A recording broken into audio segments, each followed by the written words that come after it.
Assalamualaikum teman-teman. Pada video pembelajaran kali ini, saya akan menjelaskan terkait materi berupa serangkaian alat atau instrumen yang sering digunakan di laboratorium. Alat ini sangat penting dalam proses flebotomi. Adapun alat yang akan saya jelaskan kali ini adalah alat sampling. Untuk memahami materi ini, maka saya akan menjelaskan beberapa poin pembahasan yang bertujuan untuk menambah pemahaman kita. Adapun poin-poin pembahasannya adalah yang pertama, prinsip kerja alat sampling darah. Yang kedua, jenis atau variasi alat sampling darah. Yang ketiga, fungsi alat sampling darah. Yang keempat, bagian-bagian alat sampling darah. Yang kelima, cara penggunaan alat sampling darah. Yang keenam, cara pemeliharaan alat sampling darah. Prinsip kerja alat sampling darah. Pada prinsipnya, alat sampling darah berkaitan erat dengan tindakan flebotomi atau proses pengambilan darah pada bagian tubuh tertentu dengan menggunakan alat-alat khusus seperti spoit, turniket, tabung vakum, jarum atau needle, dan kapas alkohol dengan tujuan pemeriksaan kesehatan tertentu. Proses ini memanfaatkan sejumlah alat yang memiliki fungsi atau kegunaannya masing-masing. Pada prosesnya, darah diambil pada bagian tertentu dengan menggunakan cara manual yang menggunakan spoit atau cara vakum yang menggunakan tabung vakuteiner. Pada lengan pasien telah dibendung dengan menggunakan turniket untuk memudahkan tenaga kesehatan mendapatkan lokasi penusukan yang tepat. Selain itu, pada proses ini, sebelum melakukan penusukan, perlu diperhatikan proses desinfeksi pada lokasi yang akan diambil bagian darahnya, dengan tujuan untuk mencegah kontaminasi dari mikroorganisme. Jenis atau variasi alat sampling darah. Alat sampling darah yang terdiri atas puit, turniket, tabung vakum, jarum needle ini memiliki variasi alatnya tersendiri, baik itu dari segi ukuran, warna, maupun fungsi alat. Adanya variasi dari alat sampling darah ini didasarkan pada fungsi kebutuhan pemeriksaan, seperti pada spoit memiliki ukuran yang berbeda-beda. Begitupun dengan tabung vakum yang memiliki warna berbeda yang didasarkan pada fungsi atau kandungan yang terdapat pada tabung vakum, seperti gambar di video ini.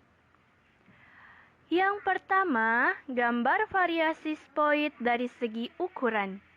Yang kedua, gambar variasi tabung vakum berdasarkan fungsi yang ditunjukkan dari segi perbedaan warna.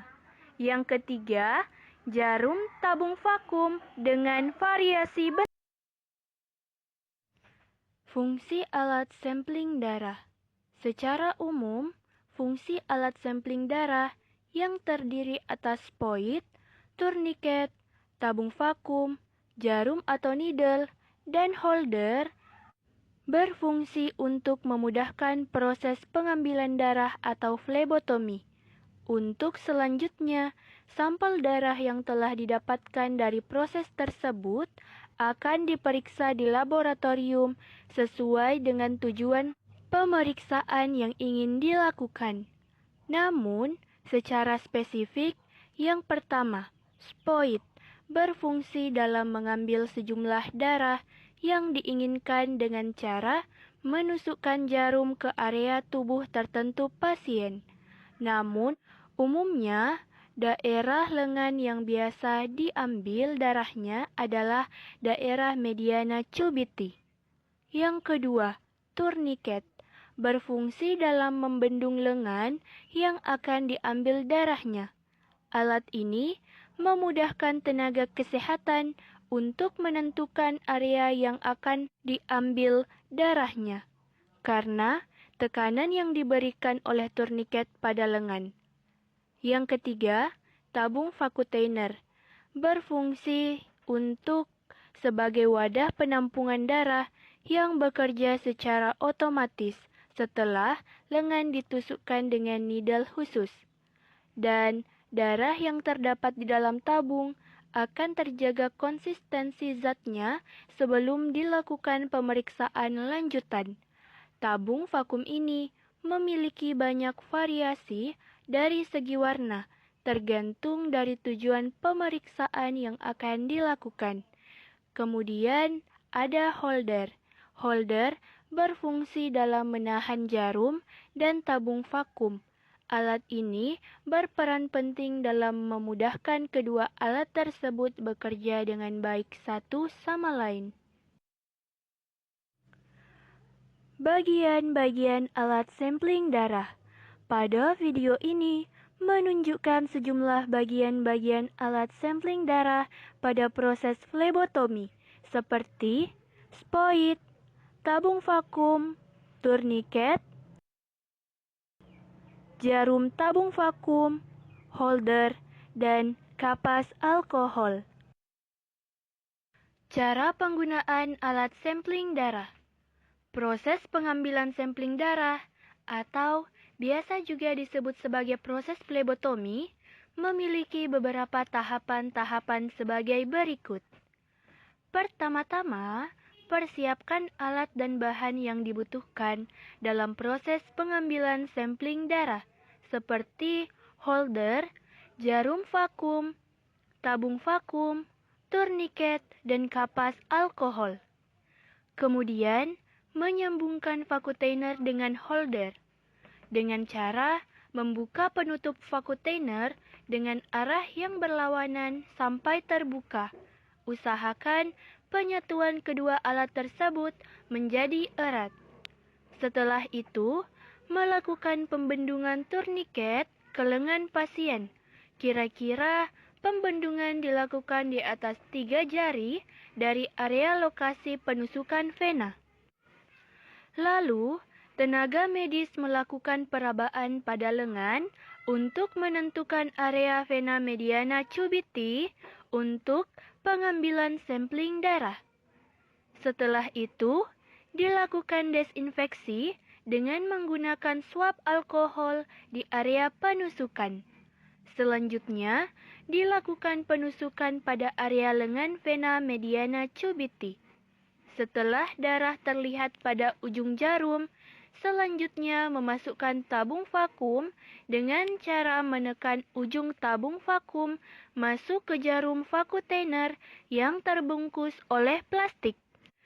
Kemudian, apabila volume tabung vakum telah terisi penuh, selanjutnya mengeluarkan tabung vakum secara perlahan dengan cara memutar keluar dari holder dan menghomogenkan tabung secara memutar sebanyak 4 kali.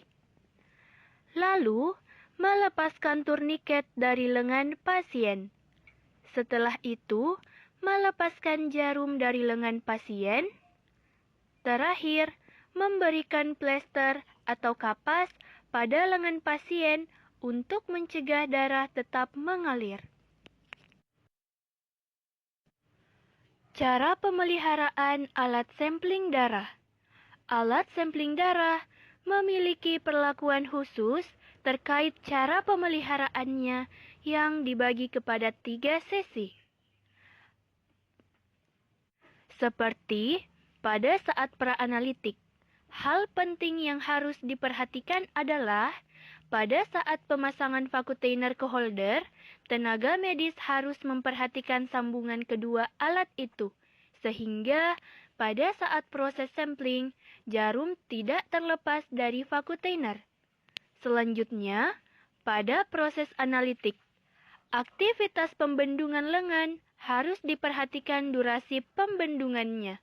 Hal ini dikarenakan pembendungan turniket terlalu lama bisa memicu pengaktifan faktor koagulasi sehingga darah yang diperiksa menjadi beku dan dapat mempengaruhi hasil pemeriksaan.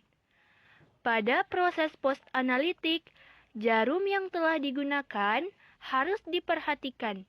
Hal ini dikarenakan jarum yang digunakan bersifat satu kali penggunaannya atau disposable karena sifatnya yang infeksius sehingga setelah digunakan bekas jarum suntik harus segera dibuang di tempat sampah infeksius. Itulah tadi beberapa penjelasan terkait alat sampling darah. Semoga bermanfaat dan sampai jumpa di video pembelajaran selanjutnya. Terima kasih. Wassalamualaikum warahmatullahi wabarakatuh.